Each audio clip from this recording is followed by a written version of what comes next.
Hello guys, welcome to my channel. आज हम cotton को डिटेल में डिस्कस करने वाले हैं। ठीक है, तो स्टार्ट करते हैं इसके क्लासिफिकेशन से। सबसे पहले जो बोटेनिकल नेम है कॉटन का वो होता है गोसोपियम। इसका जो कॉमन नेम होता है कपास, रुई या फिर कॉटन। फैमिली मेलविएसी। ठीक है, देन इसके ओरिजिन डिस्ट्रीब्यूशन की बात कर लेते हैं। ये ओरिजिनेट हुआ था इंडिया में, लेटर से इंट्रोड्यूस किया गया था चाइना में। ठीक है, it is cultivated in many countries. बहुत सारी कंट्रीज़ में इसे ग्रो करवाया जाता है, like Russia, India, USA, Pakistan etcetera.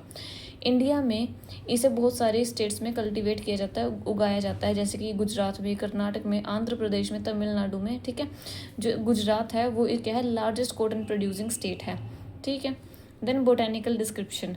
ये क्या, एक एनुअल या फिर पेरिनियल शर्ब है। ठीक है, stem is highly branched. Stem इसकी हाईली ब्रांच होती है। Bear palmately compound leaves.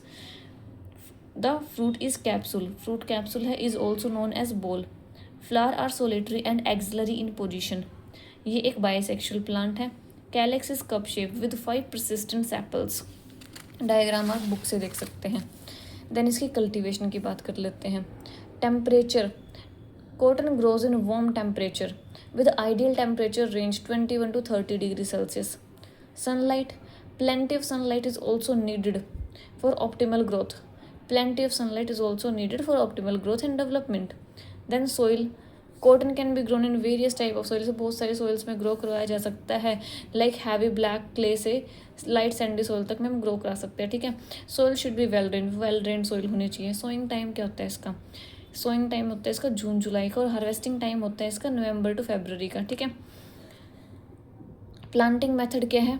Seed can be sow directly in the soil. Directly sow कर सकते हैं सोइल में। ठीक है, seeding can be grown and then transplanted. दोनों तरीके से किया जा सकता है। ठीक है, देन वीड कंट्रोल में क्या होगा? Weed compete with cotton plant. जो वीड है वो कम्पीट करेगी कॉटन प्लांट के साथ। ठीक है, किस चीज़ के लिए? न्यूट्रिशन, सनलाइट और वाटर के लिए। So regular weeding is important. इसलिए जो रेगुलर वीडिंग है वो इम्पोर्टेंट है। हमें रेगुलर बेसिस पे वीड्स को रिमूव करते रहना पड़ेगा। ठीक है, then irrigation. Efficient water management is essential water management require होती है। ठीक है, कॉटन क्या होता है? सेंसिटिव होता है वाटर लॉगिंग से। Then harvesting. Cotton can be harvested manually. Cotton को हार्वेस्ट कर सकते हैं मैनुअली हम। ठीक है, और मैकेनिकली भी यूजिंग पिकर्स एंड स्टीपर्स। अब हम एक बार कॉटन की प्रोसेसिंग पढ़ लेते हैं, मतलब कॉटन थ्रेड की प्रिपरेशन पढ़ लेते हैं। ठीक है, पोस्ट हार्वेस्टिंग इवेंट्स क्या होते हैं इनको हम एक बार डिस्कस कर लेते हैं, क्योंकि ये एग्जाम्स में आते हैं। ठीक है, after removing the cotton balls from the plant it undergo many steps. सबसे पहला स्टेप होता है गिनिंग का। गिनिंग में क्या होगा? जो कॉटन हेयर्स हैं फर्स्ट उनको रिमूव कर दिया जाएगा सीड से। ठीक है, by the process called ginning. इस प्रोसेस को हम गिनिंग बोलते हैं। ये सारे जो स्टेप्स हैं ये 1 मार्क्स क्वेश्चन में भी आ जाते हैं। ठीक है, 1 मार्क्स के क्वेश्चन में भी आ जाते हैं। The raw cotton plucked from the field is then conveyed to the hopper of gin. Seed is then sent to the oil press for oil extraction. Then second step होगा baling का। बेलिंग में क्या होगा? जो लिंट हेयर्स हैं उनको collect कर लिया जाएगा बंडल्स में। ठीक है, under pressure called as bales, and then transported to the mills, and then उसे क्या करेगा? मिल्स में भेज दिया जाएगा। देन थर्ड स्टेप है पिकलिंग का। पिकलिंग में क्या होगा?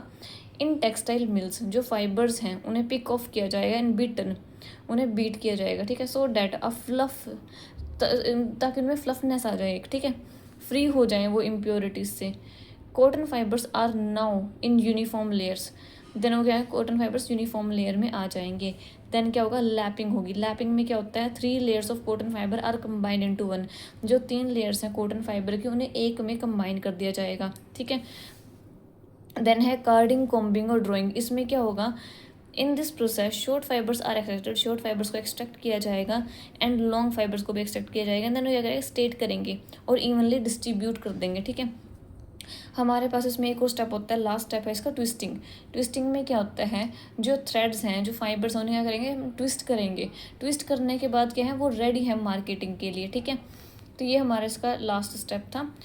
आज का टॉपिक हमारा इतना ही था। होपफुली आपको समझ में आया होगा। अगर आपको समझ में आया हो तो वीडियो को लाइक कीजिए, सब्सक्राइब कीजिए, शेयर कीजिए, कमेंट कीजिए। Thank you.